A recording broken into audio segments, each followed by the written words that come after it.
इसका अर्थ है इस प्रकार कर्म करना कि वह बंधन उत्पन्न ना कर सके।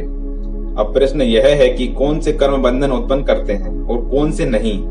गीता के अनुसार जो कर्म निष्काम भाव से ईश्वर के लिए किए जाते हैं वह बंधन उत्पन्न नहीं करते। नमस्कार दोस्तों, आध्यात्मिक विचार में आपका स्वागत है। वास्तव में कर्म योग ही वह योग है जिसके माध्यम से हम अपनी जीवात्मा से जुड़ पाते हैं। कर्म योग हमारे आत्मज्ञान को जागृत करता है। इसके बाद हम न केवल अपने वर्तमान जीवन के उद्देश्यों को बल्कि जीवन के बाद की अपनी गति का पूर्वाभास प्राप्त कर सकते हैं। इस योग में कर्म के द्वारा ईश्वर की प्राप्ति की जाती है। श्रीमद् भागवत गीता में कर्म योग को सर्वश्रेष्ठ माना गया है। गृहस्थ और कर्मठ व्यक्ति के लिए यह योग अधिक उपयुक्त है।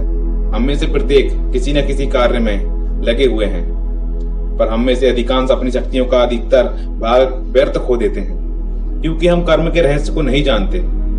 जीवन के लिए, समाज के लिए, देश के लिए, विश्व के लिए कर्म करना आवश्यक है, किंतु यह भी एक सत्य है कि दुख की उत्पत्ति कर्म से ही होती है। सारे दुख और कष्ट आसक्ति से उत्पन्न हुआ करते हैं। कोई व्यक्ति कर्म करना चाहता है, वह किसी मनुष्य की भलाई करना चाहता है, और इस बात की भी प्रबल संभावना है कि उत्कृष्ट मनुष्य कृतज्ञ निकलेगा और भलाई करने वाले के विरुद्ध कार्य करेगा। इस प्रकार सुकृत भी दुख देता है। फल यह होता है कि इस प्रकार की घटना मनुष्य को कर्म से दूर भगाती है। यह दुख या कष्ट का भय कर्म और शक्ति का बड़ा भाग नष्ट कर देता है। कर्म योग सिखाता है कि कर्म के लिए कर्म करो, आसक्ति रहित होकर कर्म करो। कर्म योगी इसलिए कर्म करता है कि कर्म करना उसे अच्छा लगता है और इसके परे उसका कोई हेतु नहीं है। कर्मयोगी कार्य का त्याग नहीं करता, वह केवल कर्म फल का त्याग करता है और कर्म जनित दुखों से मुक्त हो जाता है। उसकी स्थिति इस संसार में एक दाता के समान है और वह कुछ पाने की कभी चिंता नहीं करता। वह जानता है कि वह दे रहा है और बदले में कुछ मांगता नहीं, और इसलिए वह दुख के चंगुल में नहीं पड़ता। वह जानता है कि दुख का बंधन आसक्ति की प्रतिक्रिया का ही फल हुआ करता है। गीता में कहा गया है कि मन का समत्व भाव ही योग है, जिसमें मनुष्य सुख दुख, लाभ हानि, जय पराजय, संयोग वियोग समान भाव से चित्त में ग्रहण करता है। कर्म फल का त्याग कर धर्म निरपेक्ष कार्य का संपादन भी पूजा के समान हो जाता है। संसार का कोई कार्य ब्रह्म से अलग नहीं है, इसलिए कार्य की प्रकृति कोई भी हो, निष्काम कर्म सदा ईश्वर को ही समर्पित हो जाता है। पुनर्जन्म का कारण वासनाओं या अतृप्त कामनाओं का संचय है। कर्मयोगी कर्म फल के चक्कर में ही नहीं पड़ता, अतः वासनाओं का संचय भी नहीं होता। इस प्रकार कर्मयोगी पुनर्जन्म के बंधन से भी मुक्त हो जाता है। कर्मयोग का प्रतिपादन गीता में विशद से हुआ। भारतीय दर्शन में कर्म बंधन का कारण माना गया है, किंतु कर्मयोग में कर्म के उस स्वरूप का निरूपण किया गया है जो बंधन का कारण नहीं होता। योग का अर्थ है समत्व की प्राप्ति। सफलता और विफलता में समभाव रखना समत्व कहलाता है। योग का एक अन्य अर्थ भी है, वह यह है कि कर्मों का कुशलता से संपादन करना। इसका अर्थ है इस प्रकार कर्म करना कि वह बंधन उत्पन्न ना कर सके। अब प्रश्न यह है कि कौन से कर्म बंधन उत्पन्न करते हैं और कौन से नहीं। गीता के अनुसार जो कर्म निष्काम भाव से ईश्वर के लिए किए जाते हैं वह बंधन उत्पन्न नहीं करते। वे मोक्ष रूप परम पद की प्राप्ति में सहायक होते हैं। इस प्रकार कर्म फल तथा आसक्ति से रहित होकर ईश्वर के लिए कर्म करना वास्तविक रूप से कर्म योग है, और इसका अनुसरण करने से मनुष्य को अभ्युदय निःश्रेयस की प्राप्ति होती है। गीता के अनुसार कर्मों से संन्यास लेने अथवा उसका परित्याग करने की अपेक्षा कर्म योग अधिक श्रेष्ठकर है। कर्मों का केवल परित्याग कर देने से मनुष्य सिद्ध अथवा परम पद नहीं प्राप्त करता। मनुष्य एक क्षण भी कार्य किए बिना नहीं रहता। सभी अज्ञानी जीव प्रकृति से उत्पन्न सत्व, रज और तम इन तीनों गुणों से नियंत्रित होकर परवश हुए कर्मों में प्रवृत्त किए जाते हैं।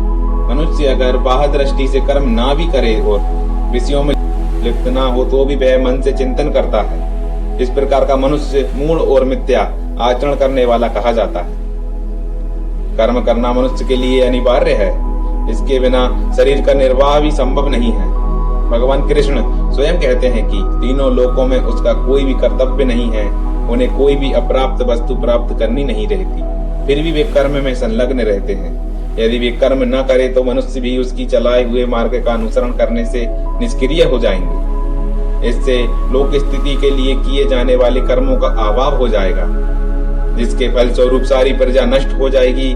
इसलिए आत्मज्ञानी मनुष्य को भी, जो प्रकृति के बंधन से मुक्त हो चुका है, सदा कर्म करते रहना चाहिए। अज्ञानी मनुष्य जिस प्रकार फल प्राप्ति की आकांक्षा से कर्म करता है, उसी प्रकार आत्मज्ञानी को लोक संग्रह के लिए आसक्ति रहित होकर कर्म करना चाहिए। इस प्रकार आत्मज्ञान से संपन्न व्यक्ति भी गीता के अनुसार वास्तविक रूप से कर्मयोगी हो सकता है। स्वामी जी के अनुसार वस्तुतः निस्वार्थपरता और सत्कर्म द्वारा मुक्त लाभ करने की एक विशिष्ट प्रणाली।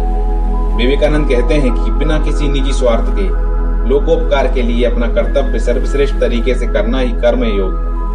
कर्मयोग के आदर्श को प्रस्तुत करते हुए वे कहते हैं, आदर्श पुरुष तो वे हैं जो परम शांति और निस्तब्धता के बीच भी तीव्र कर्म का तथा प्रबल कर्मशीलता के बीच भी मरुस्थल की शांति एवं निस्तब्धता का अनुभव करते हैं।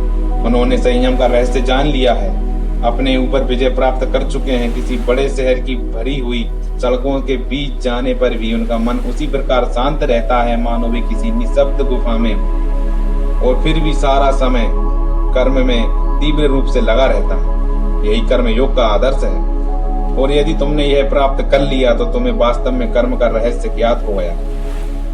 गीता में वर्णित अनासक्ति का सिद्धांत कर्मयोग में बहुत महत्वपूर्ण माना जाता है। अनासक्त हो जाओ, कार्य होते रहने दो, मस्तिष्क के केंद्र अपना अपना कार्य करते रहें, निरंतर कार्य करते रहें, परंतु एक लहर को भी अपने मन पर प्रभाव मत डालने दो। संसार में इस प्रकार कर्म करो मानो तुम एक विदेशी पथिक हो, 2 दिन के लिए यहाँ आए हो। कर्म तो निरंतर करते रहो, परंतु अपने को बंधन में मत डालो। बंधन बड़ा भयानक है। संसार हमारी निवास भूमि नहीं है, यह तो उन सोपानों में से एक है जिनमें से होकर हम जा रहे हैं। कर्मयोग का वास्तविक तात्पर्य समझाते हुए स्वामी विवेकानंद कहते हैं, अब तुमने देखा कर्मयोग का अर्थ क्या है। उसका अर्थ है मौत के मुंह में भी बिना तर्क वितर्क के सबकी सहायता करना। भले ही तुम लाखों बार उठ जाओ, पर मुंह से एक बात तक ना निकालो। और तुम जो कुछ भले कार्य कर रहे हो उसके संबंध में सोचो तक मत। निर्धन के प्रति किए गए उपकार का गर्व मत करो, और न उससे कृतज्ञता की भी आशा मत रखो, बल्कि उल्टे तुम ही उससे कृतज्ञ हो जाओ, यह सोचकर कि उसने तुम्हें दान देने का एक अवसर दिया।